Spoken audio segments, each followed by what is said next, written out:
హరే కృష్ణ భక్తులందరికీ 17వ అధ్యాయం 2వ భాగం ఈరోజు కంటిన్యూ చేద్దాము. అందరికీ స్వాగతం.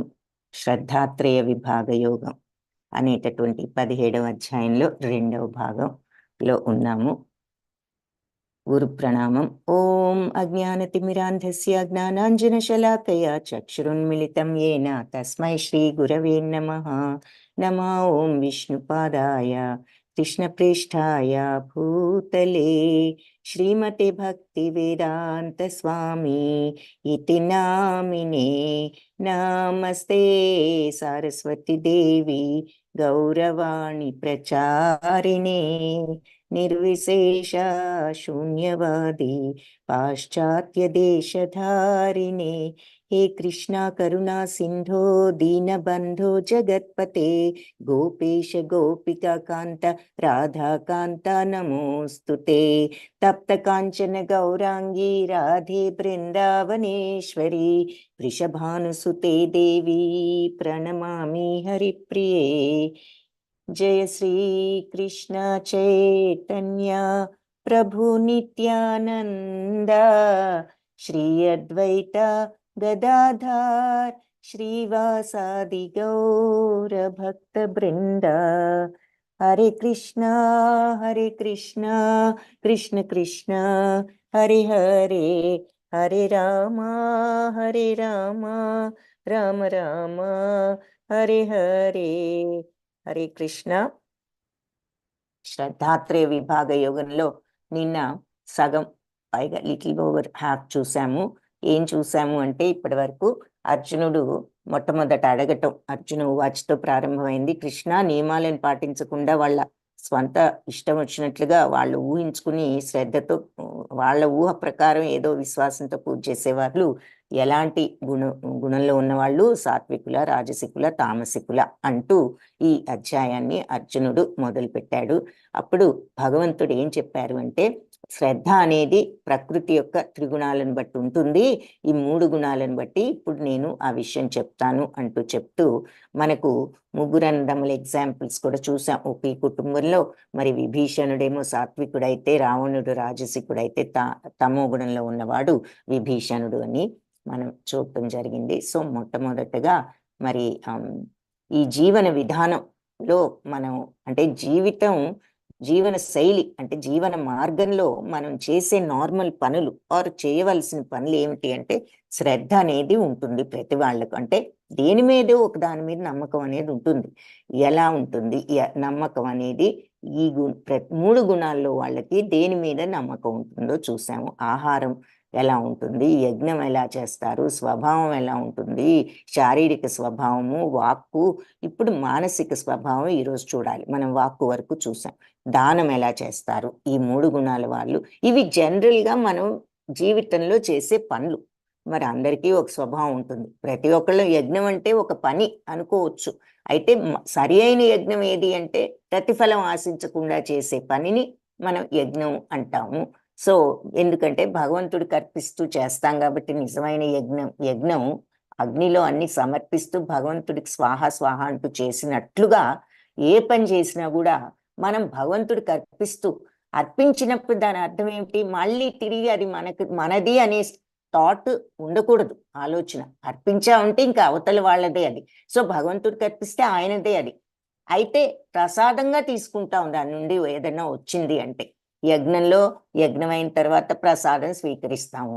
మనం చేసే పనిని యజ్ఞంగా సమర్పించినప్పుడు ఆ పని నుంచి వచ్చే లాభమైనా నష్టమైనా ఏదైనా ప్రసాదంగానే స్వీకరించాలి. లాభం అయితే మంచిది అనుకోకూడదు, నష్టం అయితే చెడు అనుకోకూడదు. ప్రసాదం ఎలా ఉన్నా తినాలి అని పెద్దవాళ్ళు చెప్తూ ఉంటాం, మనం వింటూనే ఉన్నాం చిన్నప్పటి నుంచి. ఎలా ఉన్నా తప్పు అనకూడదు, ప్రసాదం ఇష్టం లేదనకూడదు, తీసుకోవాలి అని. అలాగే ఈ పని కర్మ అనే యజ్ఞం కూడా ఆయనకి సమర్పించినప్పుడు దాని నుంచి లాభం వచ్చినా నష్టం వచ్చినా ఆయన ప్రసాదమే అనేటటువంటి స్వభావాన్ని అలవర్చుకుని పని చేయగలిగినప్పుడు అది యజ్ఞంతో సమానం. అది సాత్విక యజ్ఞం అని చూస్తాం. అదే తమోగుణ యజ్ఞం చూసాం నిన్న. మరి రజోగుణ యజ్ఞం కూడా చూసాం. ఏది ఫలితం కోసం ఆశిస్తూ పనిచేస్తే అది రజోగుణ యజ్ఞం. సో ఏదైనా మరి సాత్వికంగా చేసే పని కరెక్ట్ అయిన పని అనేది మనకు అర్థమవుతోంది. సో ఆ పనిని స్వలాభం కోసం చేస్తే రజోగుణ యజ్ఞం, అవతల వాళ్ళకి చెడు కోసం చేసామంటే అది తమోగుణ యజ్ఞం అని చెప్పేసి, స్వలాభం కోసం చేయకుండా ఇక ఎలాగో అనుకుంటే చెయ్యొచ్చు, కానీ దాని మీదే రాగద్వేషాలు పెంచుకోకుండా నా బాధ్యత అనుకుని చేయాలి. ఏదొచ్చినా సమత్వంతో ఉండటం నేర్చుకోవాలి. అది. సో ఆ తర్వాత శారీరక తపస్సు, స్వభావమే తపస్సు లాంటిది అని కూడా చూసాం. ఈ రోజుల్లో అందరూ ముక్కు మూసుకుని మరి ఆ తపస్సులు చేయలేం కాబట్టి, తపస్సు అంటే ఏమిటి? మన ప్రవర్తనే మన తపస్సు. శారీరక తపస్సు చూసాం, బిహేవియర్ ఎలా ఉండాలి, వాక్ ఎలా ఉండాలో చూసాం, మనస్సుని ఏ విధంగా నియంత్రించి మనో తపస్సు ఎలా ఉంటుందో ఈరోజు అక్కడి నుంచి కంటిన్యూ చేస్తామన్నమాట. సో శ్రద్ధ అనేది ఎలా ఉంటుంది అంటే సత్వగుణంలో ఎవరి మీద ఉంటుంది? శ్రద్ధ అంటే విశ్వాసము అని కూడా చెప్పుకోవచ్చు. కాబట్టి సత్వగుణంలో ఉండేవాళ్ళు దేవతలను పూజిస్తారు, రజోగుణంలో ఉండే వాళ్ళేమో యక్షరాక్షసులు. అంటే ఈ రోజుల్లో యక్షరాక్షసులు ఎవరైతే మనకి పవర్లో ఉంటారో, వీళ్ళ వల్ల మనకి బెనిఫిట్ వస్తుంది అనుకుంటారో వాళ్ళని పూజించే రకాలు వాళ్ళు రజోగుణం వాళ్ళు. తమోగుణంలో ఉన్న వాళ్ళు భూత ప్రేతాలు, అంటే ఇలా చెడు సావాసాలు కానీ చెడు అలవాట్లతో కానీ ఉన్నప్పుడు దాన్ని భూత ప్రేతాలు. కొందరు ఈ రోజుల్లో కూడా ఇలా చెట్లున్నాయి ఆ భూతం మీద అంటే ఆ చెట్లని భూతాలని ప్రార్థిస్తూ ఏవో చేస్తూ ఉండే వాళ్ళని చూస్తాము. కానీ ఇంకా వేరే ఎగ్జాంపుల్స్ కూడా నిత్య జీవితంలో మనం చూసేది ఏంటంటే చెడు అలవాట్లను మీద కాంక్షతో వాటికి లోబడిపోవటం మనం తమో గుణంలో భూత ప్రేతాలను పూజించడం కింద చూడొచ్చు. మరి ఆల్కహాల్ కానీ డ్రగ్స్ కానీ ఇటువంటి ఎడిక్షన్స్, దాంతో వాళ్ళు వాటి వైపుకే మొగ్గటాన్ని తమో గుణంగా చూపించవచ్చు. సో సత్వగుణంలో ఉన్న వాళ్ళు దేవతలను, రజోగుణం వాళ్ళు యక్షరాక్షసుల్ని, మరి తమో గుణంలో వాళ్ళు భూత ప్రేతాలు. ఆ తర్వాత ఆహారం ఎలా ఉంటుందో చూసాం. ఆహారం అనేది మనకు జీవన పుష్టిని కలిగించడమే కాకుండా మన యొక్క ఆలోచన తీరును కూడా మారుస్తుంది, స్వభావాన్ని కూడా మార్చే శక్తి ఉన్నది ఆహారానికి అన్నది చూసాం. సాత్విక ఆహారం తింటే సత్వగుణాన్ని పెంచుకోవచ్చు అని చూసాం. సాత్విక ఆహారం అంటే మరి పాలు, పెరుగు, పళ్ళు, కూరగాయలు, ధాన్యాలు అన్నది చూసాం. ఎక్కువగా కారాలు తినడం కానీ, ఉప్పు కానీ, మరి వేడి అంటే ఏది ఘాటైన పదార్థాలు కానీ, లేదంటే ఏదైనా టూ మచ్గా తీసుకోవడం, ఫ్రైడ్ ఫుడ్స్ కానీ, అంటే ఆయిల్ ఎక్కువగా వేసినవి, మరి ఎక్కువగా ఫ్రై చేసినవి, ఇటువంటివన్నీ కూడా రజోగుణం వాళ్ళకి ప్రియమైనవి. ఇలాంటి ఆహారాలు బాధని, దుఃఖాన్ని, రోగాన్ని కూడా కలిగిస్తాయి అనేది చూసాము. ఇకపోతే మరి ఏది పడితే అది తినటం, సరైన పద్ధతిలో తినకపోవడం, ఏదో మిగిలిపోయినవి, లేదంటే రుచి లేని కుళ్ళినవి, ఇవన్నీ ఆహారం ఎప్పుడో తయారు చేసిన ఆహారం, ఇవన్నీ తీసుకుంటే అది తమో గుణంలో వాళ్ళు పద్ధతి లేని ఈ తీసుకోవడం అని చెప్పేసి చూసాము.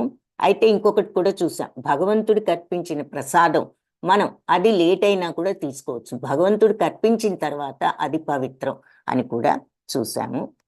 సో సరి అయిన ఆహారం తీసుకుంటే మరి మనం కూడా సాత్వికంగా ఉండవచ్చు. ఈ ఆహారాన్ని బట్టి మన యొక్క మెంటాలిటీ కూడా మారుతూ ఉంటుంది. సాత్విక ఆహారం తీసుకుంటే సత్వగుణం ఇలా అలవర్చుకోవచ్చు, శాంతితో, స్వచ్ఛతతో, మరి సరి అయినటువంటి మనస్తత్వంతో ఉండొచ్చు. రజోగుణంలో ఉన్నప్పుడు మరి ఎప్పుడు కోరికలతో, అల్లజడితో, ఆందోళనలతో ఉంటారు. తమో గుణంలో వాళ్ళు మరి ఎప్పుడు అజ్ఞానపు చీకటిలో ఎప్పుడు కూడా నెగిటివ్ మెంటాలిటీతో ఏ పని కూడా చేయలేని స్థితిలో ఉంటారు అనేది చూసాం. తర్వాత యజ్ఞం చూసాం. యజ్ఞం అంటే మరి ప్రతిఫలం కోరుకోకుండా శాస్త్రాలు చెప్పిన విధంగా ఇది నా బాధ్యత, విధి, ఇది నా డ్యూటీ అనుకుని దృఢ సంకల్పంతో చేసే యజ్ఞం సత్వగుణంలో చేసేది. సరే, ఎగ్జాంపుల్గా నిజమైన యజ్ఞం చూపిస్తున్నారు. కానీ ఏ పని అయినా మనం ఈ భావంతో చేసినప్పుడు అది యజ్ఞంతో సమానం. ఈ రోజుల్లో మరి మనకు కలియుగంలో సంకీర్తన యజ్ఞం మనకు ఎంతో ఉపయోగం అన్నది కూడా చూసాం. భగవంతుని చేరుకోవడానికి సంకీర్తన యజ్ఞం ఉన్నది అని. తర్వాత మరి రజోగుణ యజ్ఞం ఎలా ఉంటుందంటే ప్రతిఫలాపేక్ష కోసం చేయడం. ఏ పని చేసినా ఈ పని చేస్తే ఈ లాభం వస్తుంది, అహంకారంతో చేయడం, నేను ఏదో గొప్పవాణ్ణి అనుకుంటూ డబ్బులు ఇచ్చేటప్పుడు గర్వంగా ఉండటం, ఇది రజోగుణం వాళ్ళు స్వభావం. ఇక తమో గుణంలో వాళ్ళు అవతల వాళ్ళకి హాని అవతల వాళ్ళకి నష్టము కలిగించే పనులు చేస్తారు. అది తమోగుణ యజ్ఞము. దానిని మరి ఈ శా ఏమని చెప్పారంటే శాస్త్ర నిర్దేశాల పట్ల గౌరవం లేదు. మరి శాస్త్రాలు అవతల వాళ్ళకి నష్టపరచమని ఎప్పుడూ చెప్పవు. కాబట్టి అవి అవతల వాళ్ళకు ఉపయోగపడే పనులు చేయమని చెప్తుంది శాస్త్రం. కానీ అలా కాకుండా చెడు చేసేటప్పుడు శాస్త్ర నిర్దేశాల పట్ల గౌరవం లేని వాళ్ళే అవుతారు కదా. వేద మంత్రోచ్చారణ లేదు అంటే పవిత్రమైన మాటలే లేవు, దక్షిణ లేదు, అవతల వాళ్ళకి హెల్ప్ చేసే మెంటాలిటీ లేదు, అశ్రద్ధ అంటే ఏమాత్రం మర్యాద గౌరవం లేకుండా చేసే పనులు తమోగుణ యజ్ఞము. సో నిజమైన యజ్ఞాన్ని అలా చేసినా తమోగుణం. ఏ పన్నైనా సరే ఇలా చేసినా తమోగుణ యజ్ఞం. తర్వాత నెక్స్ట్ ఏంటి, ఏం చూసాము? సో యజ్ఞం, శ్రద్ధ చూసాం, ఆహారం చూసాం, యజ్ఞం చూసాం. ఇప్పుడు స్వభావం చూడబోతున్నాం. స్వభావం ఎలా ఉన్నది అంటే మరి బాహ్య శారీరక తపస్సు ఇది. ఏది? దేవద్విజ గురు ప్రాజ్ఞులు అంటే భగవంతుణ్ణి, ద్విజులు అంటే బ్రాహ్మణుల్ని, గురువులను, ప్రాజ్ఞులు అంటే అన్నీ తెలిసిన వాళ్ళు, పెద్దవాళ్ళు, తల్లిదండ్రుల పూజనీయులు. ప్రాజ్ఞులు అంటే తల్లిదండ్రుల వంటి పెద్దల్ని పూజించడం, పవిత్రంగా ఉండటం, శౌచం, మరి మృదువుగా ఉండటం, సరళత్వం, ఆర్జవం అంటే బ్రహ్మచర్యం అంటే గృహస్థులం కదా, మనకు బ్రహ్మచర్యం లేదుగా అని మనకు డౌట్ వస్తే ఏం చెప్పుకున్నాము? వేరే సంబంధాలు లేకుండా భాగస్వామితో ఉండటం, అది బ్రహ్మచర్యం కిందే వస్తుంది, గృహస్థకని చెప్పారు. అహింస అనేది సరే, ఇవన్నీ కూడా అహింస అంటే మాటలతోని, శారీరకంగానే కాదు, మాటలతో కూడా, థాట్స్తో కూడా, ఆలోచనతో కూడా ఎవరిని హింసించకూడదు. ఆ తర్వాత ఏ జంతువుని, మనుషుల్నే కాదు ఏ జీవిని కూడా హింసించకూడదు, అది అహింస. ఇవన్నీ కూడా శరీరంతో శారీరక తపస్సులు అని ఉచ్యతే, చెప్పబడింది అని చెప్పి చూసాం. నెక్స్ట్ వాక్ తపస్సు. వాక్ తపస్సులో ఏం చూసాము? సత్యం, హితం, ప్రియం అంటే అది నిజమేనా, ప్రియమేనా, అవతల వాళ్ళకి హితమేనా, ఉపయోగపడే విషయమేనా, ఈ మూడు ముందు టెస్ట్ చేసుకోవాలి మాట్లాడే ముందు, అప్పుడే మాట్లాడాలని చెప్తున్నారు. అనుద్వేగకరం, ఆ మాట్లాడేది కూడా ఉద్వేగం లేకుండా సాఫ్ట్గా మాట్లాడాలి. ఆ తర్వాత స్వాధ్యాయాభ్యసనం అంటే నిత్యము వేదపారాయణ చేయడము, అది స్వాధ్యాయాభ్యసనం. సో స్వాధ్యాయాభ్యసనం ఈ కూడా వాక్ తపస్సు కింద వస్తుంది అని చెప్పి చెప్తున్నారు. ఇప్పుడు మనో తపస్సు గురించి చెప్తున్నారు. మానసిక తపస్సు ఏమిటి? మన ప్రసాద సౌమ్యత్వం, మౌనమాత్మా వినిగ్రహ, భావ సంశుద్ధిరిత్యేతత్ తపో మానసముచ్యతే. సో మనఃప్రసాద అంటే మనోతృప్తి, సౌమ్యత్వం మరి అంటే తెలిసిందే అందరి ఎడల మరి సౌమ్యంగా ఉండటం, మౌనము, ఆత్మ వినిగ్రహం అంటే సెల్ఫ్ కంట్రోల్, ఊరికి ఏది కావాలన్నా దాని వైపు వెళ్ళిపోకుండా మనస్సును నిగ్రహించుకోగలగటం, కోరికలను అదుపు చేసుకోగలగటం, ఇంద్రియాలు ప్రలోభ పెట్టినా కూడా మనస్సు ప్రలోభ పడకుండా మనస్సును అరికట్టగలగటం, భావ సంశుద్ధి అంటే ఆలోచన విధానాన్ని శుద్ధి చేసుకోవటం, పవిత్రమైన ఆలోచనతో ఉండటం, చెడు ఆలోచనలు లేకుండా. ఇత్యేతత్ ఇవన్నీ కూడా మరి తపో అంటే తపస్సులు. ఎటువంటి తపస్సులు? మానస తపస్సులు ఇవన్నీను ఉచ్యతే అని చెప్పబడింది. సో తృప్తి అంటే ముందు కావాల్సింది మరి మనస్సును కంట్రోల్ చేసుకోవటం అంటే ఏమిటి? తృప్తిగా ఏది ఉన్నా ఏది లేకపోయినా ఉన్నదానితో తృప్తిగా ఉండగలగటం. ఎప్పుడు కూడా ఆ తృప్తి, కంటెంట్మెంట్, ఇంకా ఏదో కావాలి అనకుండా ఉన్నదానితో తృప్తిగా ఉండటం, సరళత్వం అంటే మృదువుగా ఉండటం, మౌనం అనవసరంగా మాట్లాడకుండా ఉండటమే కాకుండా మనస్సును కూడా అన్నెసెసరీ ఆలోచనలు లేకుండా అరికట్టగలగటం. అక్కడే మనకు ఈ భగవన్నామ జపం మనకు హెల్ప్ చేస్తుంది. సో భగవన్నామాన్ని మనం జపిస్తూ అలా కాలాన్ని మనం ఎన్నో టైం లేదనుకుంటూ ఉంటాం, మనమే ఎక్స్క్యూజెస్ చెప్పుకుంటూ ఉంటాం. ఎంతసేపు మనం అన్నెసరీ థాట్స్తో టైం వేస్ట్ చేస్తూ ఉంటాము. అన్నెసరీ పనులే కాదు, థాట్స్తో కూడా వేస్ట్ చేస్తూ ఉంటాం. ఆ టైంలో టక్మంటూ మనం మైండ్ని ఆపి మనం వెంటనే భగవన్నామాన్ని జపిస్తే ఈ థాట్స్ ఉండవు, అటు భగవన్నామాన్ని జపించిన వాళ్ళం అవుతాము, క్రమేణా ఇటువంటి ఆలోచనలు తగ్గించుకున్న వాళ్ళం అవుతాం. సో అది మౌనము అంటే మానసిక శారీరక మౌనమే కాదు, మానసిక మౌనం, మనస్సును కూడా ఆలోచనలు లేకుండా ఈ రకంగా నియంత్రించగలగటం. ఆత్మ నిగ్రహం, మరి సెల్ఫ్ కంట్రోల్, ఏది చూస్తే అది ప్రలోభ పడకుండా మనం కంట్రోల్డ్గా ఉండటం, ఎవరి మీదైనా వెంటనే ఆవేశపడకుండా ఆపుకోవడం, ఎవరైనా ఏదైనా అన్నా మనం రియాక్ట్ అవ్వకుండా ఉండగలగటం, ఇవన్నీ కూడా ఆత్మ నిగ్రహానికి ఎగ్జాంపుల్స్. అస్తిత్వం, పవిత్రం అనర్చుకొనుట అంటే మన యొక్క ఎగ్జిస్టెన్స్ని, అస్తిత్వం అంటే మన యొక్క ఉనికిని, దాన్ని అంటే మన యొక్క బిహేవియర్ని అనండి, మన ప్రవర్తన అనండి, ఏదైనా పవిత్రం మనల్ని మనం పవిత్రం అనర్చుకొనుట మానసిక తపస్సు అని చెప్తున్నారు అనమాట. అంటే మనస్సు ఆ భాష్యంలో ఏం వివరిస్తున్నారంటే, మనస్సును తపోసంపన్నం చేయడం అంటే ఏమిటి అంటే ఇంద్రియ భోగం నుంచి దూరం చేయడమే ముఖ్యమైన డెఫినిషను. సో ఈ భోగాలన్నిటి కోసం కాకుండా మనస్సును వాటి వైపు వెళ్లకుండా కంట్రోల్ చేసుకోగలగటం, ఇతరుల మేలు గురించి ఆలోచించినట్లుగా దాన్ని మార్చుకోగలగటం. ఎంతసేపు మన ఆలోచనలు మనకేం వస్తుంది, మనకేం చేసుకుంటే సుఖంగా ఉంటామనే ఉంటుంది జనరల్గా మనకి. కానీ అలా కాకుండా ఇతరుల గురించి కూడా ఆలోచించి వాళ్ళ మేలు కోసం కూడా ఆలోచించటం పట్ల దానిని ట్రైన్ చేయాలి. మన యొక్క సొంత అవసరాలే కాకుండా అవతల వాళ్ళకి మంచి చేయడానికి ఆలోచించాలి. ఈ ఆలోచనల్లో మౌనాన్ని కలిగి ఉండటమే మనస్సుకు మంచి శిక్షణ అంటున్నారు. అంటే ఎక్కువగా ఆలోచించకుండా ఉండటము అంటే ఏమిటి, భగవంతుడి వైపు మనస్సును మళ్లించి తద్వారా ఇంద్రియ భోగాన్ని మనం విసర్జించటానికి ట్రై చేయాలి, వదులుకోవటానికి ప్రయత్నించాలి. సో మనస్సు వల్లే కోరికలు కలుగుతాయి, మనస్సుకే కదా మరి ఆలోచనలు. అది ఉంటే బాగుండు, ఇది ఉంటే, ఏదైనా చూడగానే ఓ బాగుంది కొనుక్కుంటే బాగుండు అనే థాట్ వచ్చేస్తుంది మనస్సుకు. అది లేకుండా ఆ మైండ్ని చూసినా కూడా రియాక్ట్ అవ్వకుండా కంట్రోల్ చేసుకుని మనం భగవంతుడి వైపు తిప్పగలిగితే అప్పుడు మనకి క్రమేణా ఈ కోరికలు, ఇంద్రియ భోగాల మీద ఆ వ్యామోహం తగ్గుతుంది అని చెప్తున్నారు. ఆ తృప్తి అనేది నేర్చుకోవాలి, అవతల వాళ్లకు మంచి చేయాలని ఆలోచన పెంచుకోవాలి, మనకిది కావాలి అది కావాలి అనుకుంటూ ఉండే కన్నా ఈ రకంగా మనస్సును నియంత్రించుకోవచ్చు అని చెప్తున్నారు. ఇలా భక్తి భావంతో ఉండటం అప్పుడు స్వభావాన్ని మనం పవిత్రం అనర్చుకోగలుగుతాము. మరి ఇంద్రియ భోగాల నుంచి దూరం చేస్తే వెంటనే మానసిక తృప్తి లభిస్తుంది. మన కోరికలు అది కావాలి ఇది కావాలని ఉన్నంతకాలం మనశ్శాంతి ఉండదు, లేదే అనే దుఃఖం.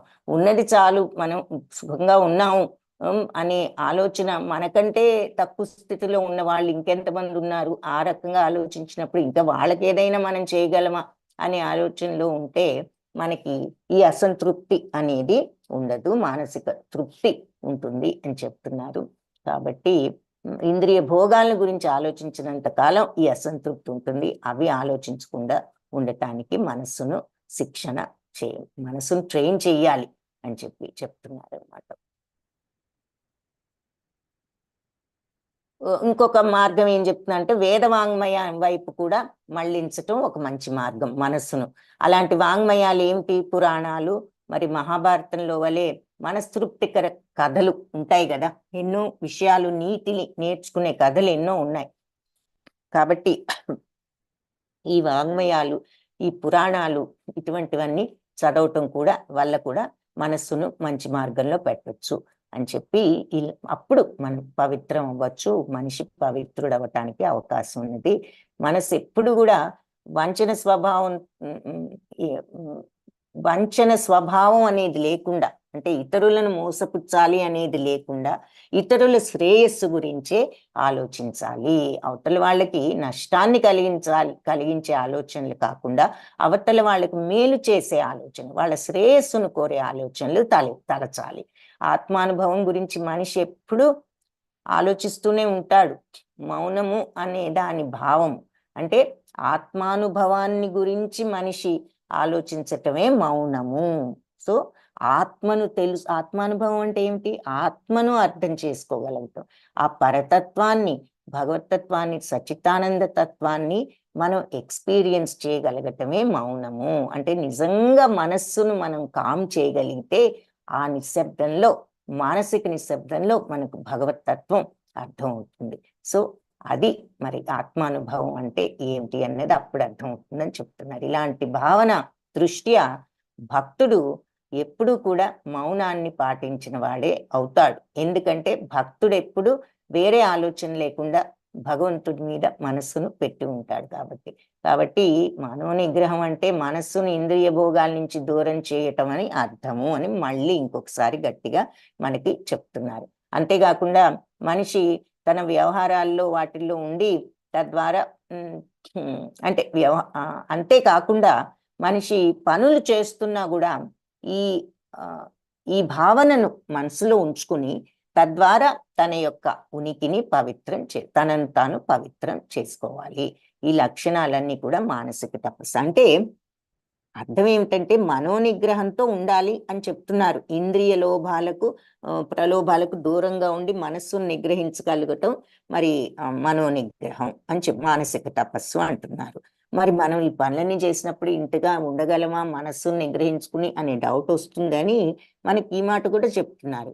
నువ్వు నీ వ్యవహారాలన్నిట్లో నువ్వు చూసుకో, కరెక్ట్గా చేసుకో, కానీ నువ్వు ఈ రకంగా ఉంటూ ప్రలోభపడకుండా నిన్ను నువ్వు పవిత్రం చేసుకో. ఈ లక్షణాలన్నీ కూడా మానసిక తపస్సులు అని చెప్పారు. సో ఇప్పటి వరకు మనం ఇక ఆల్మోస్ట్ చాలా వరకు చూసాము. ఏది మరి శ్రద్ధ చూసాం, ఆహారం చూసాం, యజ్ఞం చూసాం, స్వభావం చూసాం, వాక్కు చూసాం, మనోనియంత్రణ చూసాం. ఇక దానం అనేది ఉన్నది. ఈ దానం అనేది ఏ రకంగా చేయవచ్చు?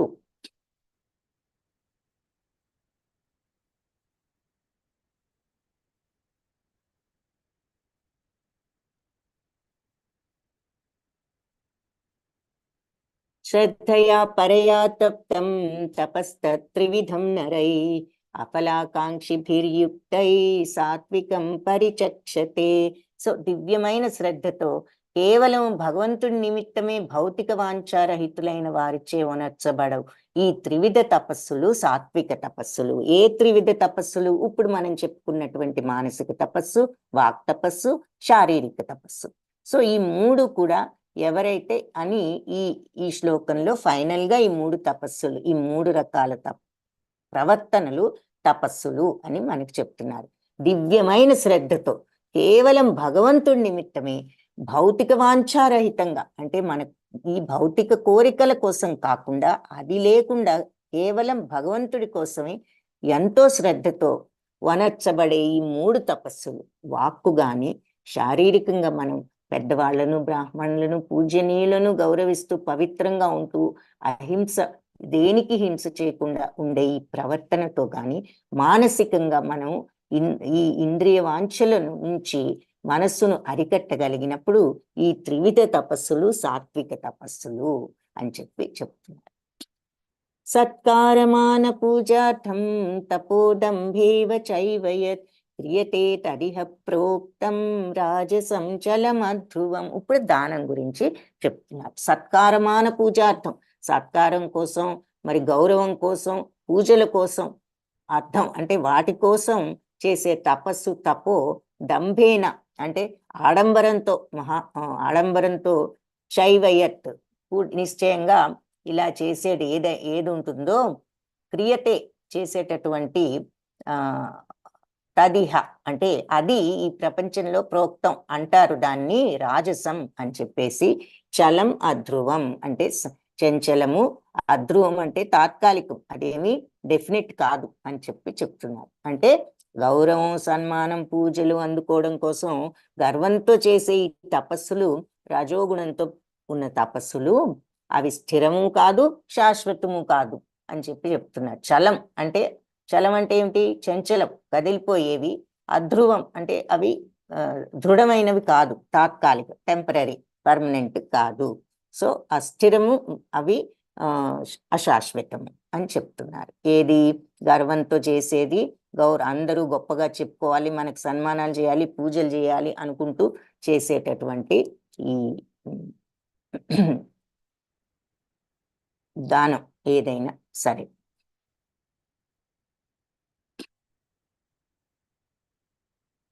తపస్సు, మనం సాత్విక తపస్సు చూసాం.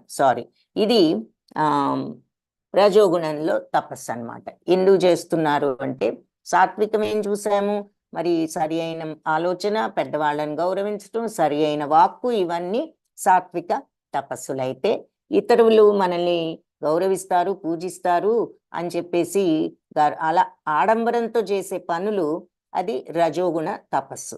ఇక్కడ ఇతను ఎగ్జాంపుల్ చూడండి, మరి కంప్యూటర్లో మొహం పెట్టేసేసి ఎంతో దీక్షగా పనిచేస్తున్నాడు, మంచిదే పాపం, అంత బాగా పనిచేస్తుంటే రజోగుణం అంటున్నారు ఏమిటని మనకు డౌట్ రావచ్చు. ఎందుకంటున్నారు? అతని యొక్క ఆలోచన తీరును బట్టి. పని సత్వగుణం వాళ్ళు ఇదే పని చేయొచ్చు, రజోగుణం వాళ్ళు అదే పని చేయొచ్చు, కానీ ఏ భావంతో చేస్తున్నారు. అవతల వాళ్ళేమో నా డ్యూటీ అనుకుని అది చెయ్యాలనుకుని చేస్తున్నాడు.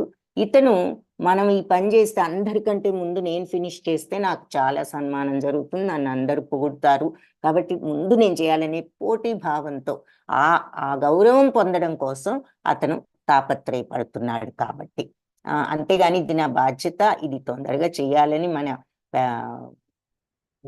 మేనేజర్ గారు చెప్పారు, సో నేను పూర్తి చేయాలి అని నిజమైన కర్తవ్య భావంతో కంటే, డ్యూటీ అనుకుని చేయడం కంటే, వాళ్ళకంటే ముందు నేను చేస్తే నన్ను అందరూ పొగుడుతారు, నాకు ఎక్కువ గౌరవం వస్తుంది అనే భావం ఉంది. కాబట్టి ఆ భావం వల్ల అది రజోగుణం అయినది. అలాంటి భావాలు ఉన్నప్పుడు ఏది కూడా శాశ్వతంగాని మరి స్థిరమైన బెనిఫిట్స్ ఇవ్వవు అని చెప్తున్నారు.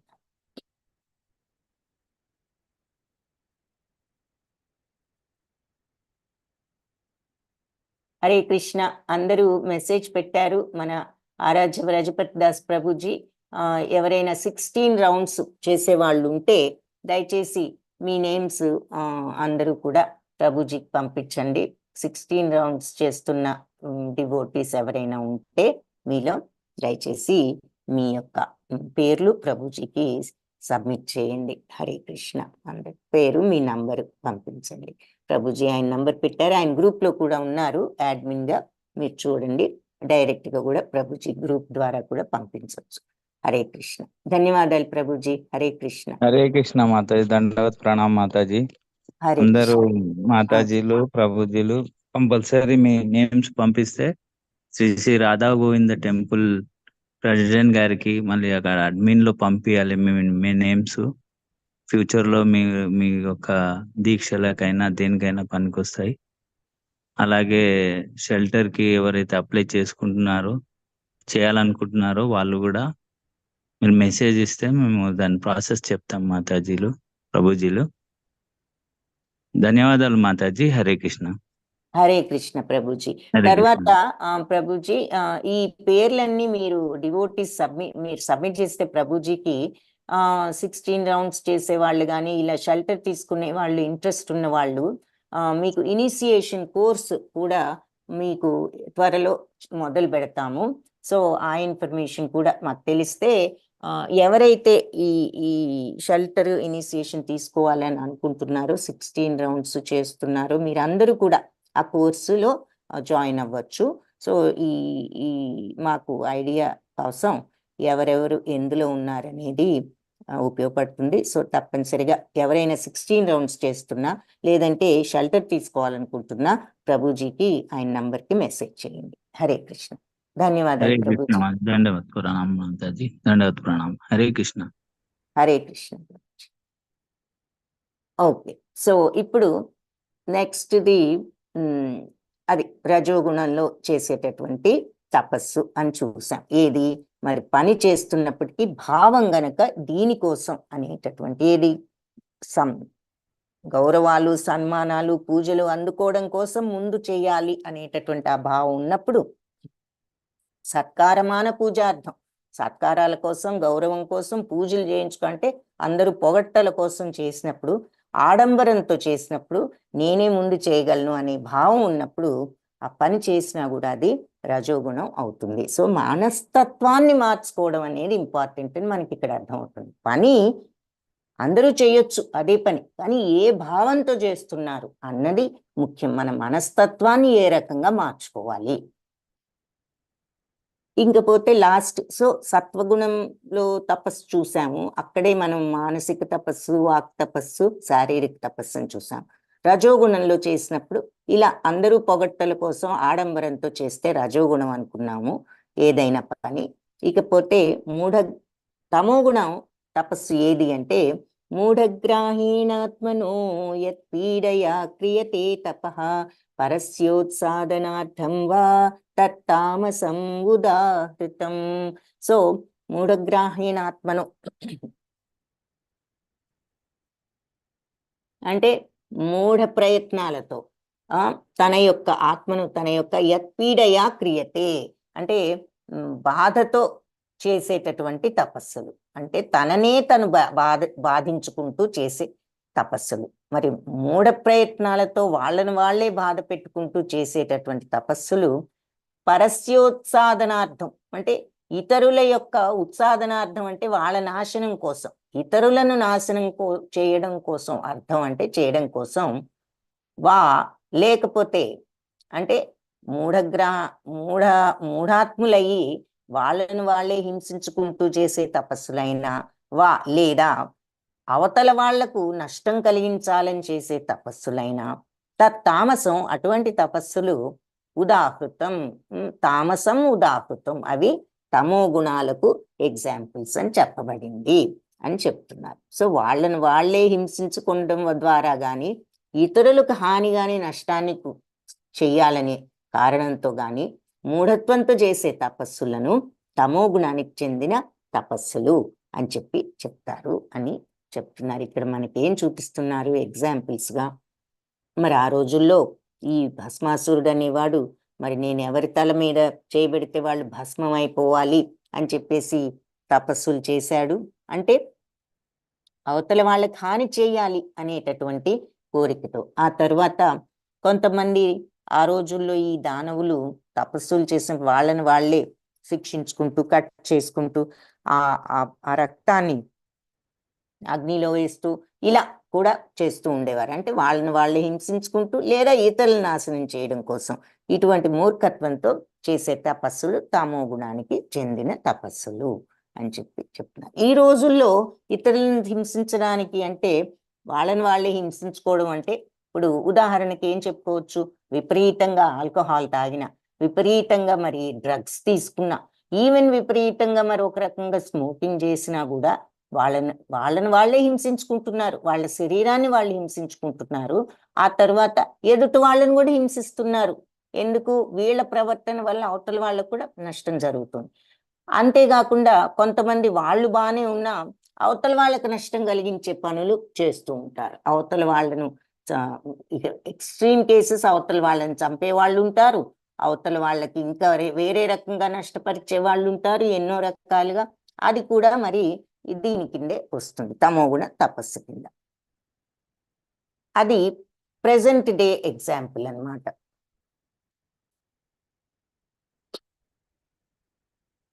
ఇప్పుడు ఇక్కడ మన కశ్యపుడు మరి మూడు తపస్సు చేశాడు కదా, దేవతలను. అతడు ఏంటి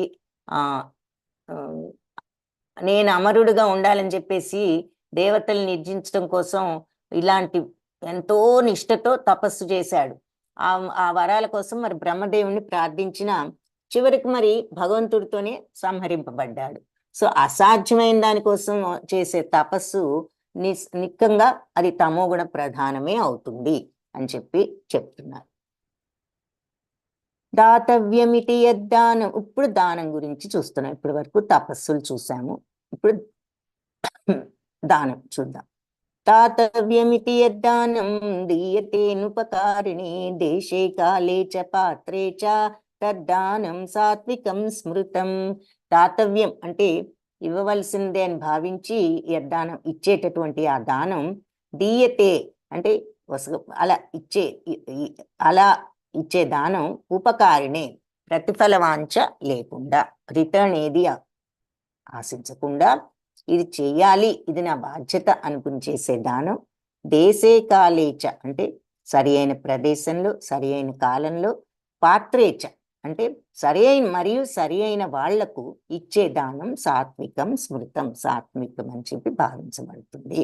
సో ప్రతిఫలావాంఛ లేకుండా ఏదో రిటర్న్ కోసం అని కాకుండా సరైన ప్రదేశంలో సరైన సమయంలో తగిన వాడికి సరైన వాడికి స్వధర్మం ఇది నా ధర్మం అనే భావనతో ఇచ్చే దానం సత్వగుణ దానము అని చెప్తున్నారు.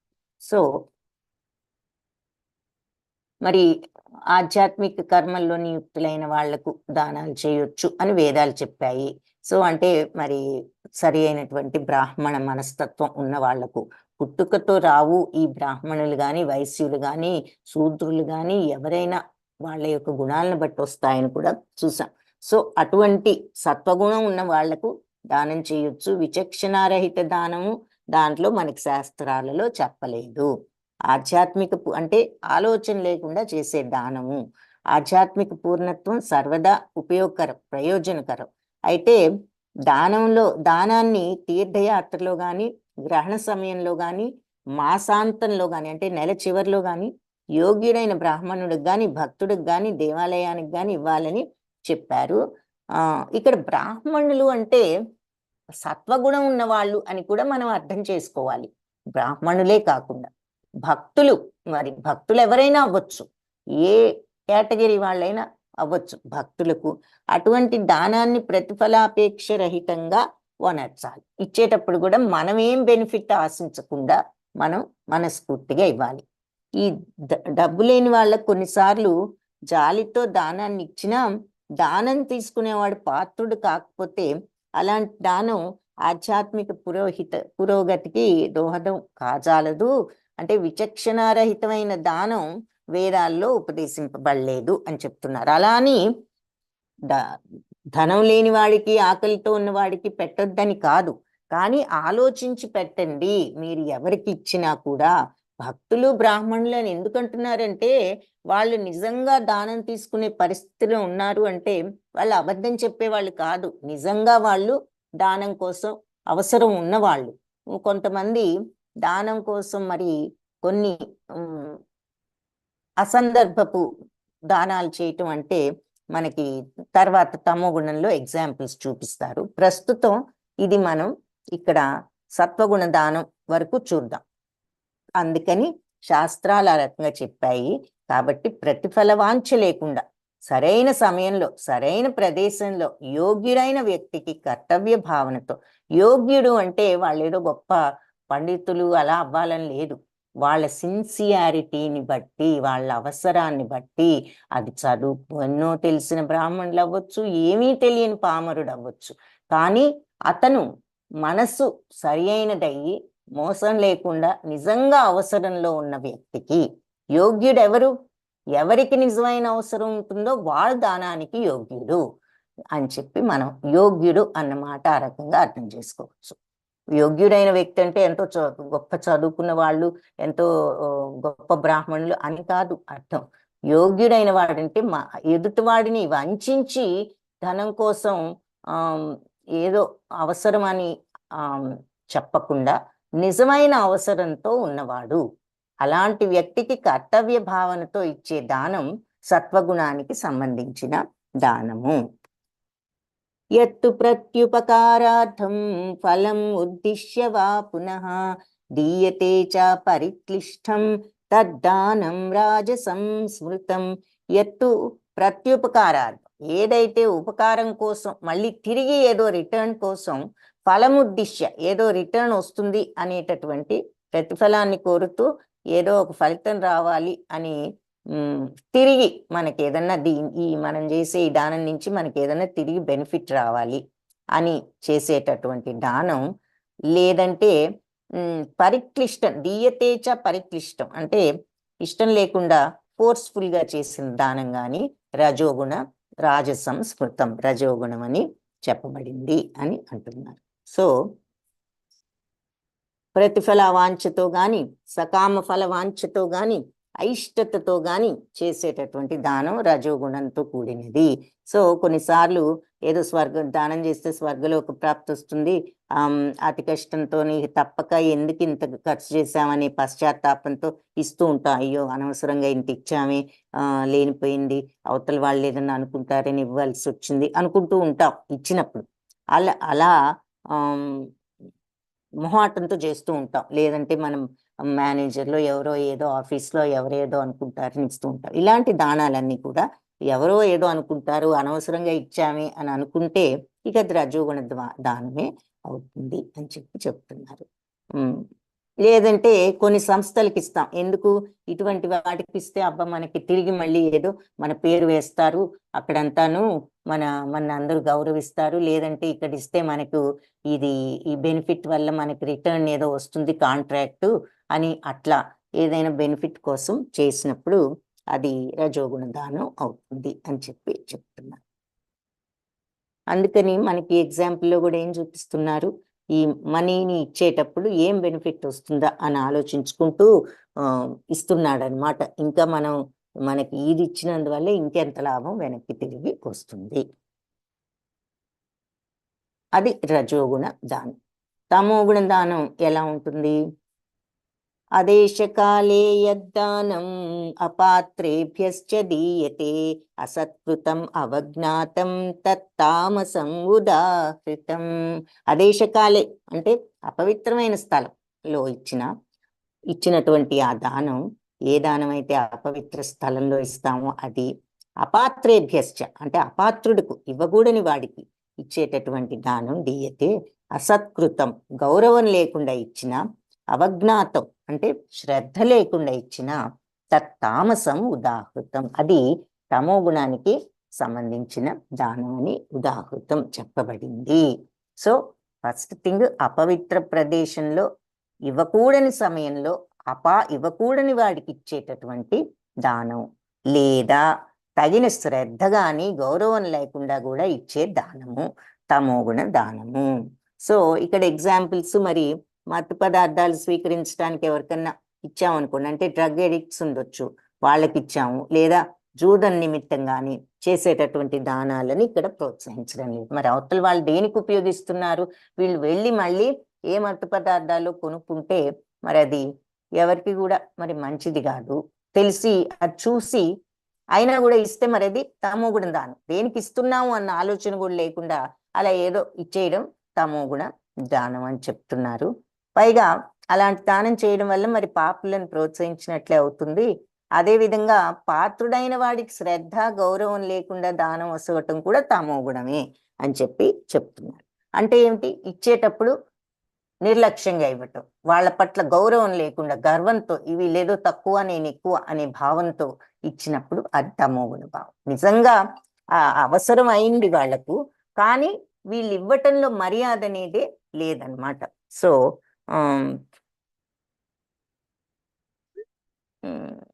అని ఒక్క నిమిషం.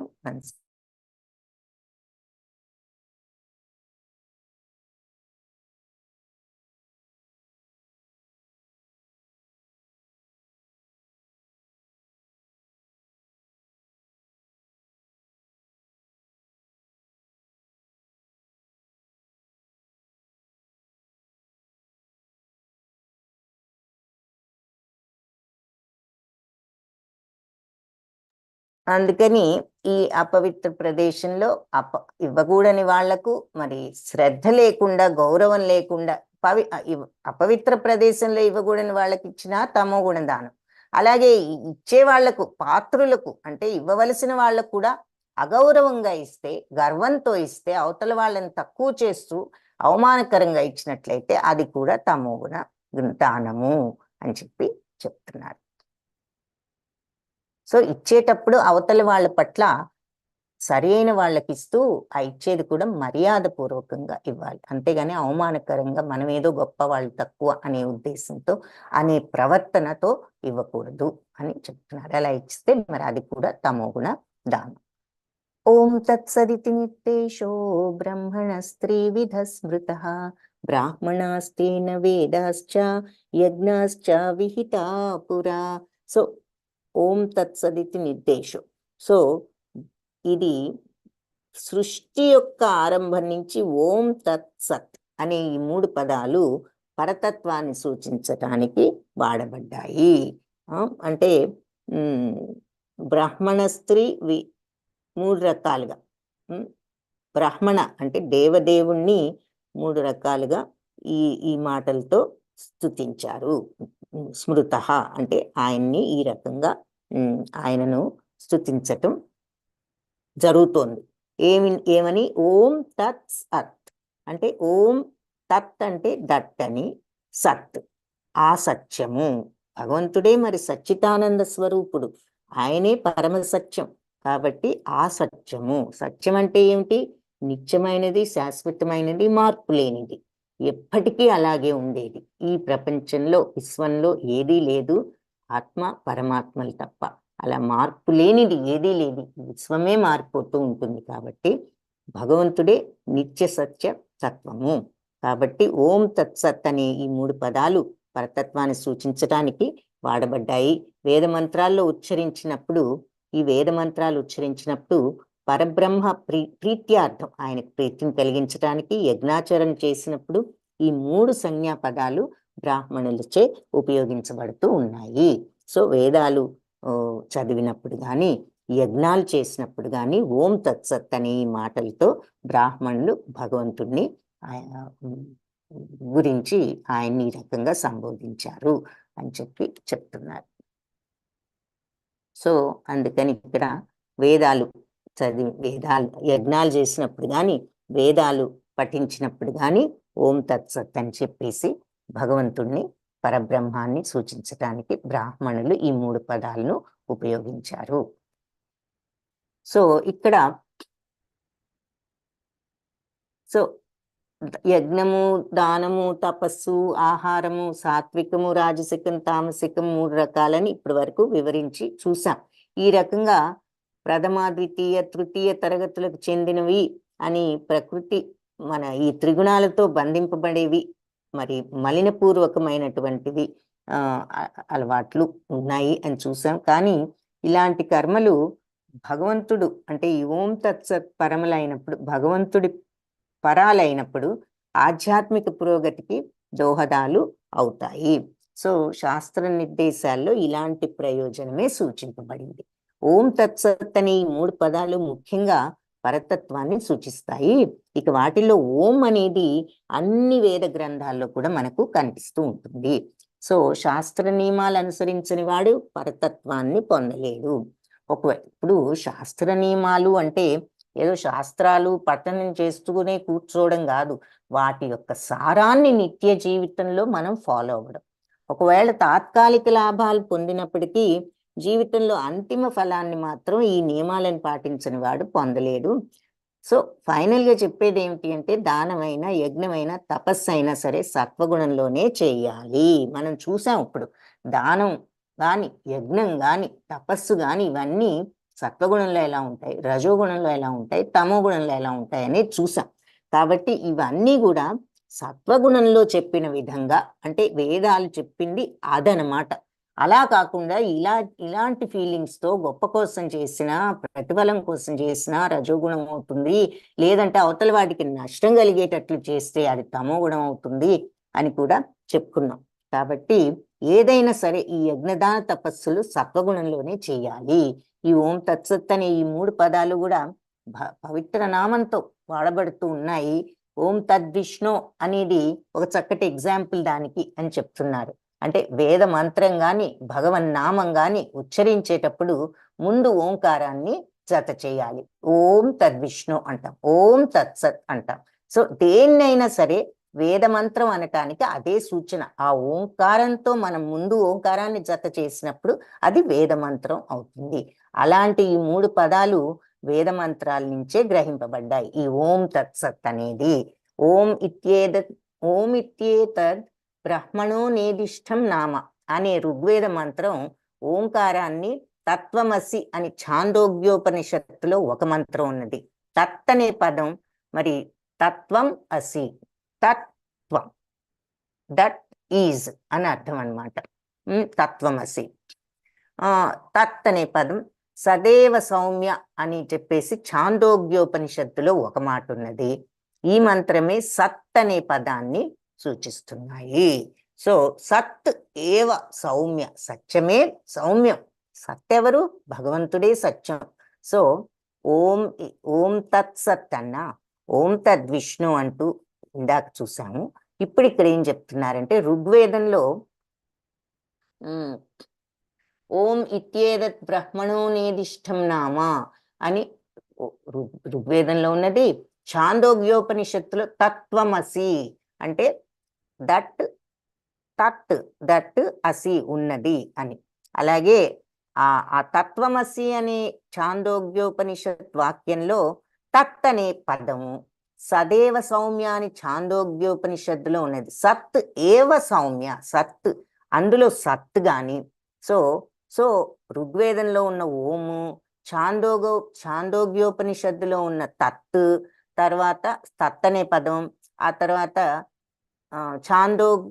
అలాగే ఛాందోగ్యోపనిషత్తులో ఉన్న సత్ అనే పదం, ఈ 3 పదాలని తీసుకుని ఓం తత్సత్ అనేది వచ్చినది. ఈ మూడింటి కలయికయే ఓం తత్సత్ అని చెప్తున్నారన్నమాట. సో ఈ ఓం అనేది ఒకటి ఋగ్వేదం నుంచి ఓం వచ్చింది.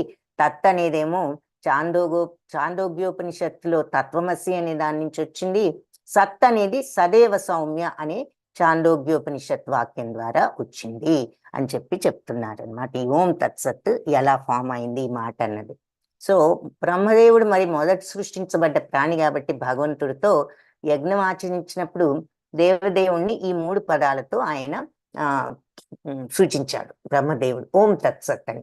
అదే నియమం మరి పరంపరగా ఇక ఆచరింపబడుతూ వస్తుంది అనమాట. మొట్టమొదట బ్రహ్మదేవుడు ఆయన మొట్టమొదట భగవంతుడు ఆయన్ని తొలిజీవి కాబట్టి బ్రహ్మదేవుడు భగవంతుడిని ఆ రకంగా ఆయన సంబోధించటంతో ఆయన ఇచ్చినటువంటి ఆ మార్గంలోనే ఇప్పటి వరకు భగవంతుడిని ఓం తత్సత్ అనే మాటతో సూచిస్తున్నారు. కాబట్టి ఈ ఓం తత్సత్ అనే మంత్రం గొప్ప ప్రాధాన్యత కలిగి ఉన్నది అని చెప్తూ, ఈ కారణం చేత ఏ కర్మనైనా సరే, ఏ పనినైనా సరే ఓం తత్సత్ కొరకు మాత్రమే ఓనరింపమని భగవద్గీత ఉపదేశిస్తోంది. అంటే భగవంతుడి కోసమే నువ్వు ఏ పనైనా చేయి, అంటే భగవంతుడికి అర్పించి చేయి ఏ పనైనా అని చెప్తూ, కాబట్టి ఎవరైనా సరే ఈ 3 పదాలతో మనం ఓం తత్సత్ అనుకుంటూ దానాన్ని, తపస్సుని, యజ్ఞాన్ని గాని చేసినట్లయితే భక్తిభావంతో ఉన్న వాళ్ళే అవుతారు అని చెప్తున్నారు. ఈ రకంగా ఉన్నట్లయితే కాబట్టి మనిషి భగవద్ధామానికి తిరిగి చేర్చే ఆధ్యాత్మిక కర్మలను శాస్త్రయుక్తంగా ఒనర్చే విధానమే ఈ భక్తి భావము. కాబట్టి అలాంటి దివ్య మార్గంలో వర్తిస్తే ఎప్పుడు కూడా ఆ ఎనర్జీ వృధా కాదు అని చెప్తున్నారు. నీ ప్రయత్నం ఎప్పుడు అలాంటి ప్రయత్నాలు వృధా పోవు. ఎలాంటి ప్రయత్నాలు? ఏ పని చేసినా కూడా దానమైనా, తపస్సైనా, యజ్ఞమైనా భక్తి భావంతో భగవంతుడికి కోసం చేస్తున్నాను అనేటటువంటి భక్తి అంటే ఏమిటి? విశ్వాసము, కరెక్ట్ అయిన మార్గంలో ఉండటం, శాస్త్రానుసారంగా ధర్మ మార్గంలో చేసినప్పుడు అది భగవత్ ప్రీతి అర్థం, ఆయనకి ప్రీతి చెందే విధంగా చేయడం. సో అలా చేసినప్పుడు మరి అది భక్తి అని చెప్తూ, అలాంటి దివ్య మార్గంలో వర్తించటానికి మనం చేసే ప్రయత్నం ఎప్పుడు కూడా వృధా పోదు అని చెప్తున్నారు. అది సో ఈ ఓం తత్సత్ అనేది సృష్టి ప్రారంభం నుంచి కూడా భగవంతుడిని ఆ రకంగా సూచించారు.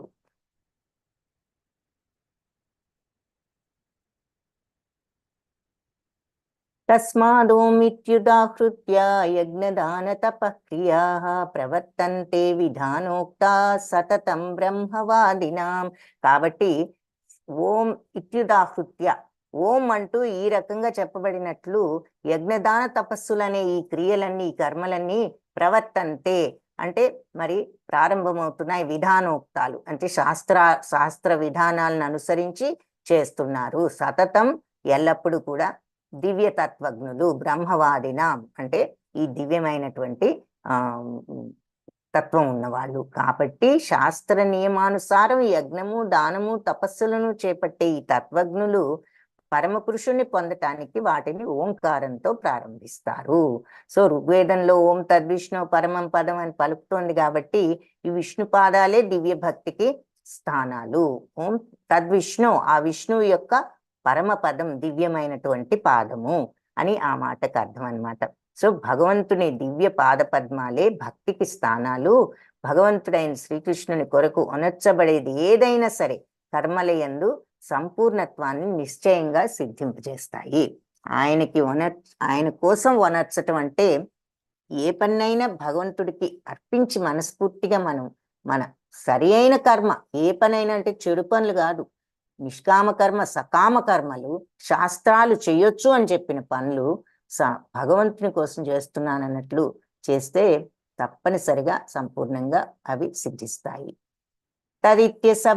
తదిత్యనభిసంధాయ ఫలం యజ్ఞ తప క్రియా దాన క్రియాశ్చ వివిధా క్రియంతే మోక్షకాంక్షిభిః. కాబట్టి ఫలాపేక్ష రహితంగా ప్రతి ఒక్కళ్ళు కూడా యజ్ఞదాన తపస్సులను తత్ అనే పదంతో వనరించాలి. తత్ అంటే ఏమిటి? అంటే ఆ భగవంతుడు, ఆ సత్యం. సో యజ్ఞం చేసిన, తపస్సు చేసిన, దానం చేసిన, తత్ అంటే ఆ పదం వాడటం కాదు. పదం వాడటంలో అర్థం ఏమిటి? భగవంతుడి కోసం, ఆయన కోసం అన్నట్లుగా చెయ్యాలి. భౌతిక బంధనం నుంచి విడుదల పొందటమే అలాంటి ఆధ్యాత్మిక కర్మల యొక్క ముఖ్య ప్రయోజనము. సో ఇలా చేసినప్పుడు భౌతిక బంధాల నుంచి విడుదలవుతాము అని చెప్పి మనకి ఈ మాట ద్వారా అర్థమైపోతుంది. మోక్షకాంక్షిభి, నిజంగా మోక్ష వాంఛితులైన వారిచే అని చెప్పి ఏది ఈ రకంగా చేయబడుతున్నాయి వివిధ కర్మలు, వివిధ క్రియంతే చేయబడుతున్నాయి. ఏది యజ్ఞ తప క్రియ, దాన క్రియలు, యజ్ఞాలు, తపస్సులు, దానాలని పనులన్నీ కూడా మోక్షవాంఛితులైన వాళ్ళు ఈ రకంగా తత్ అనే పదంతో కూడి వనరించాలి. అంటే ఊరికినే మాట తత్ అని ఊరుకోవడం కాదు. ఆ మాట పెట్టాము అంటే అర్థం ఏమిటి అంటే ఆయన కోసం చేస్తున్నాము అనే భావంతో చెయ్యాలి అని అర్థం. అంతేగాని తత్ అనుకుంటూ మనం స్వప్రయోజనం కోసం చేయమని కాదు. ఆ మాట అన్నాము అంటే అది భగవంతుడి కోసం అనేటటువంటి భావం మనం అలవర్చుకోవడం. కాబట్టి మనకు ఆ స్పిరిచువాలిటీ రావాలి, ఆ మోక్ష మార్గంలో ఉండాలి అనుకున్నప్పుడు మరి భౌతిక లాభం కోసం మనం ప్రయత్నించకుండా ఆ మోక్ష మార్గంలో ఆ లాభం కోసమే సమస్త కర్మలను చేయవలను అని చెప్పి ఇక్కడ మళ్ళీ భాష్యంలో చెప్తున్నారు. సో శ్లోక మీనింగ్ అయితే మళ్ళీ ఫలాపేక్ష రహితంగా అందరూ యజ్ఞదాన తపస్సులను తత్ అనే పదాన్ని కూర్చుకుని చెయ్యాలి. సో యజ్ఞం చేసేటప్పుడు తత్సత్ అని అంటాము. ఆ మాట అని ఊరుకోవడం కాదు, ఆ భావంతో ఉండాలి. భౌతిక బంధాల నుంచి విడుదల పొందాలి అంటే ఇలాంటి ఆధ్యాత్మిక కర్మలు ముఖ్య ప్రయోజనం ఇది. ఇవి చేయటంలో ముఖ్య ప్రయోజనం ఏమిటి అంటే భౌతిక బంధాల నుంచి బయటపడటం. సద్భావే సాధుభావే చ సదరిత్యేతత్ ప్రయుజ్యతే ప్రశస్తే కర్మణి తథా సచ్చబ్ద పార్థాయుజ్యతే యజ్ఞే తపసి దానే చ స్థితి సదితి చోచ్యతే కర్మ చైవ తదర్థీయం సదిత్యేవాభిధీయతే. సో సద్భావే పరమ పురుషుని భావంతో, సరి అయిన భావంతో, సాధుభావంతో సత్ ఇత్యేతత్ అంటే సత్యము ఇది అని చెప్పి ప్రయోగింపబడుతూ ఉంటాయి. ప్రయుజ్యతే ప్రశస్తే కర్మని అంటే ఉత్తమమైన కర్మయందు తథా సజ్జబ్ద అలాగే సత్ అనే శబ్దము పార్థకుమార యుజ్యతే ఉపయోగించాలి. మరి సత్ అనే మాటను ఉపయోగించాలి. యజ్ఞే తపసి దానేచ అంటే యజ్ఞంలోను తపస్సులోను మరి కూడా స్థితి సత్ అంటే సత్ అంటే పరమ పురుషుని విషయంలో అయినా సరే చ వచింపబడుతుంది. కర్మ చైవ తదర్థీయం అంటే ఈ రకంగా చేసినటువంటి కర్మ సదిత్యే అంటే సత్యము అని నిశ్చయంగా అభిధీయతే చెప్పబడింది. సో ఓవరాల్ గా తాత్పర్యం ఏంటంటే భక్తి సేవా యజ్ఞానికి పరమలక్ష్యమైన పరతత్వం సత్ అనే పదంతో సూచించబడుతుంది. సో భక్తితో కూడుకున్న యజ్ఞం అంటే నిజమైన యజ్ఞమే కాదు, అది ఎలాగూ యజ్ఞమే. మనం భక్తితో కూడుకున్న ఏ పనైనా యజ్ఞము అని మనం చూసాం ఇప్పుడు క్లియర్గా. అలాగే మరి ఆ పని రజోగుణ యజ్ఞం ఎలా ఉంటుంది, తమోగుణ యజ్ఞం ఎలా ఉంటుంది, అవతల వాళ్ళకి నష్టం చేసే పనులు అనుకున్నాం. రజోగుణం ఏమో మరి తన స్వలాభం కోసం చేసినప్పుడు సత్కారమాన పూజార్థం అని చెప్పుకున్నాం. ప్రతిఫలాకాంక్షతో చేసినప్పుడు అది రజోగుణ పని అని చెప్పుకున్నాం. నా డ్యూటీ అనుకుని చేసినప్పుడు ప్రతిఫలాపేక్ష లేకుండా భగవంతుడి కోసం అనుకుని చేసినప్పుడు అది సత్వగుణ యజ్ఞం అని చెప్పుకున్నాం. కాబట్టి భక్తితో యజ్ఞానికి పరమలక్ష్యమైన పరతత్వం సత్ అనే పదంతో సూచింపబడుతుంది. పరమలక్ష్యం ఏమిటి? భగవంతుడికి అర్పించటం. యజ్ఞం అంటేనే అర్పించటం. మరి అగ్నిలో వేస్తున్నారు స్వాహ స్వాహ అంటే ఎవరికి? భగవంతుడికి అర్పిస్తున్నారు. సో ఏ పనైనా సరే సత్ అంటూ భగవంతుడికి, పరతత్వానికి అర్పించటం. పృథక్ కుమార అర్జున, దివ్యాలైన పరమ పురుషుని ప్రీత్యర్థం వనరించబడే అన్ని యజ్ఞ తపస్సు దాన కర్మల వలె అలాంటి యజ్ఞకర్త కూడా సత్ అని అనబడతాడు. నిజంగా ఈ భావంతో భగవంతుడి ప్రీత్యర్థం చేసే యజ్ఞాలు, దానాలు, తపస్సులు ఎవరైతే ఆచరిస్తున్నారో ఈ విధంగా దివ్యమైనటువంటి ప్రవర్తనతో, దివ్యమైన ప్రవృత్తితో భగవంతుడి ప్రీత్యర్థం యజ్ఞదాన తపస్సులు చేసే వాళ్ళను కూడా సత్, అలాంటి యజ్ఞకర్తలను కూడా సత్ అని అంటారు. అంటే వాళ్ళు అర్థం చేసుకున్నారు కాబట్టి ఆ పరతత్వాన్ని, ఆయన గొప్పతనాన్ని, వాళ్ళను కూడా సత్ అనొచ్చు. వాళ్ళు ఏ పని చేసినా, యజ్ఞమైనా, తపస్సైనా, దానమైనా, వాళ్ళు భగవంతుడి ప్రీత్యర్థం చేస్తున్నారు అంటే వాళ్ళు కూడా సత్తే అని చెప్పి చెప్తున్నారు. కాబట్టి జీవిత పరమ మోక్షానికి ఇలాంటి పవిత్రీకరణ విధానాలను మనం అవలంబించాలి. ఎన్నో వేదాల్లో ఎన్నో కర్మలు ఉపదేశించారు. ప్రశస్తే కర్మని అంటే మన డ్యూటీస్ ఎన్నో, అంటే మన స్వభావాలను బట్టి మన డ్యూటీస్, ఆ కార్యాలన్నిట్లోనూ కూడా ఓం తత్సత్ అనే మంత్రాన్ని ఉచ్చరించాలని ఉపదేశించారు. ఇలాంటి సద్భావంతో సాధుభావే అనే పదాలు ఆధ్యాత్మిక స్థితిని సూచిస్తున్నాయి. చెప్తున్నారు కదా చక్కగా, సద్భావే సాధుభావేచ అంటే సరి అయిన మనస్తత్వంతో, భక్తులు సాధుభావంతో, సత్ ఇది నిజము అనుకుంటూ చేసేటటువంటి పరతత్వం అని, ఆయన కోసం చేస్తున్నాము అన్నట్లుగా చేసినట్లయితే అని చెప్పారు. కాబట్టి భగవత్ ప్రీత్యర్థం అది సత్యర్థం అది సత్ అని వాళ్ళు కూడా పిలువబడతారు. యజ్ఞకర్త కూడా సత్ అని అప్పుడు పిలువబడతాడు ఈ భావంతో ఉన్నట్లయితే. కాబట్టి ఇక్కడ సద్భావే సాధుభావే అనే పదాలు ఆధ్యాత్మిక స్థితిని సూచిస్తున్నాయి. ఎవరైతే ఆ సద్భావంతో ఉంటారో, ఆ సాధుభావంతో ఉంటారో వాళ్ళ స్పిరిచువల్ మార్గంలో ఉన్నట్లు అన్నమాట. సో సత్వము అని మనం భక్తి భావంలో వర్తించటం సత్వం అంటున్నాము. భక్తి రసభావితుడైన భక్తుడు సాధువు అని అనబడతాడు. ఆధ్యాత్మిక విషయాలు భక్తుల సాంగత్యంలో సుస్పష్టాలు కాగలవని భాగవతంలో సతాం ప్రసంగాత్ అనే పదం ద్వారా చెప్పారు. సో భక్తుల సాంగత్యంలో మనం ఆధ్యాత్మిక విషయాలు గనక చర్చించుకున్నట్లయితే అవి ఎంతో ఇంకా మనకి స్పష్టంగా అర్థమవుతాయి. సత్సాంగత్యం లేదే ఎవరు కూడా ఆధ్యాత్మిక జ్ఞానాన్ని పొందలేరు. మంత్రదీక్ష తీసుకునేటప్పుడు కానీ, యజ్ఞోపవీతం వేసుకునేటప్పుడు కానీ, ఇచ్చేటప్పుడు కానీ గురువు ఈ ఓం తత్సత్ అనే పదాలనే ఉచ్చరిస్తారు. అదే విధంగా అంటే భగవంతుడి కోసం చేస్తున్నాము ఆయనకు సమర్పించి అని వాళ్ళు దీక్ష ఇచ్చేటప్పుడైనా, యజ్ఞోపవీతం వేసేటప్పుడైనా ఓం తత్సత్ అంటారు. అదే విధంగా అన్ని రకాల యజ్ఞాలందరి లక్ష్యము ఓం తత్సత్తే. ఆ రెండే కాదు, ఏ యజ్ఞమైనా లక్ష్యం ఏమిటి అంటే ఓం తత్సత్ అంటే భగవంతుడే అన్నిటికీ భోక్త. తదర్థీయం అనే పదం భగవంతుడికి సంబంధించిన సేవా కార్యక్రమాలను సూచిస్తాయి. అంటే ఆయన కోసము, తదర్థీయం ఫర్ హిమ్ అని అర్థం అనమాట. అనగా ప్రసాదం తయారు చేసిన, మందిర కార్యాలు చేసిన, మరి భగవంతుడి కీర్తిని ప్రచారం చేసే సేవలన్నిటినీ కూడా అది సూచిస్తుంది. కాబట్టి కర్మలను కంప్లీట్ గా చేసి సర్వాన్ని కూడా సమగ్రమనర్చు నిమిత్తమై ఈ దివ్య పదాలైన ఓం తత్సత్ అనే పదాలను పలు రీతులుగా ఉపయోగిస్తూ ఉంటారు. దేనికైనా భగవంతుడికి సంబంధిస్తూ ఏ పనైనా ఓం తత్సత్ అనుకుంటూ చేయండి. అశ్రద్ధయాహుతం దత్తం తపస్తప్తం కృతం చయత్ అసదిత్యుచ్యతే పార్థ నచ తత్ప్రేత్య నో ఇహ. సో ఇప్పుడు ఏం చెప్పారు? ఇప్పుడు చూసిన శ్లోకంలో ఓం తత్సత్ అనుకుంటూ ఏ పని చేసినా చేయండి, అది ఆధ్యాత్మిక పురోగతికి మనకి కారణమవుతుంది. యజ్ఞకర్త కూడా అప్పుడు సత్ అయిపోతాడు. అంటే ఆ సచ్చితానంద తత్వాన్ని, శుద్ధ తత్వాన్ని చవి చూడగలుగుతాడు అని చూసాం.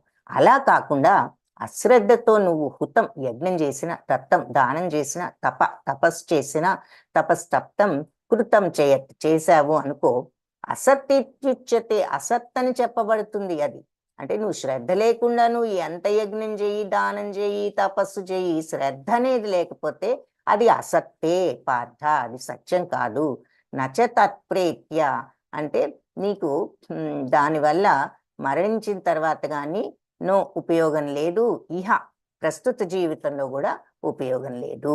సో పరమ పురుషుని మీద శ్రద్ధ లేకుండా, విశ్వాసం లేకుండా, శ్రద్ధ అంటే ఏం చెప్పుకున్నాం, విశ్వాసం, భగవంతుడి మీద విశ్వాసం లేకుండా నువ్వు చేసేటటువంటి యజ్ఞమైన, దానమైన, తపస్సు అయినా కూడా అశాశ్వతం, అసత్ అనే పిలువబడుతుంది. అలాంటి కర్మ ప్రస్తుత జన్మలో కానీ ముందు జన్మలో కానీ నీకు ఏమీ ఉపయోగం లేదు అని చెప్తున్నారు. కాబట్టి నువ్వు ఈ విశ్వాసంతో చేస్తూ ఓం తత్సత్ అనుకున్నప్పుడు నువ్వు కూడా ఆ సత్ స్టేజ్కి వెళ్ళగలుగుతావు, శుద్ధ సత్వంలోకి. అదే నువ్వు అశ్రద్ధతో, విశ్వాసం లేకుండా నువ్వు ఎంత యజ్ఞదాన తపస్సులు చేసినా కూడా అవి అశాశ్వతమే, అసత్తేను. నీకు అది ఈ జన్మలో కానీ నెక్స్ట్ జన్మలో కానీ దానివల్ల ఏ ఉపయోగము లేదు అని చెప్తున్నారు. సో భక్తి భావం లేకుండా, భగవంతుడి పట్ల ఆ గౌరవం లేకుండా, విశ్వాసం లేకుండా నువ్వు చేసినప్పుడు నీకు ఎంతటి యజ్ఞమైనా, దానమైనా, ఎంత దానమన్నా ఇవ్వు, నువ్వు పెద్ద దానం, ఎంతటి తపస్సు అయినా చెయ్యి, విశ్వాసం లేకుండా చేసినప్పుడు దానివల్ల నీకు ఏ ఉపయోగం లేదు. సో భగవద్గీతలో శ్రద్ధాత్రయ విభాగం అన్న సప్తాదశ అధ్యాయం మనం ఈరోజు కంప్లీట్ చేశాము. అది లాస్ట్ శ్లోక. అశ్రద్ధతో చేస్తే, విశ్వాసం లేకుండా చేస్తే యజ్ఞమైన, దానమైన, తపస్సైన అశాశ్వతం, అసత్తే అని దాన్ని పిలుస్తారు. ఈ జన్మలో కానీ నెక్స్ట్ జన్మలో కానీ ఉపయోగం లేదు. హరే కృష్ణ కృష్ణ కృష్ణ హరే హరే, హరే రామ రామ రామ హరే హరే. వాంఛాకల్పతరుభ్యశ్చ కృపా సింధుభ్య ఏవ చ పతితానాం పావనేభ్యో వైష్ణవేభ్యో నమో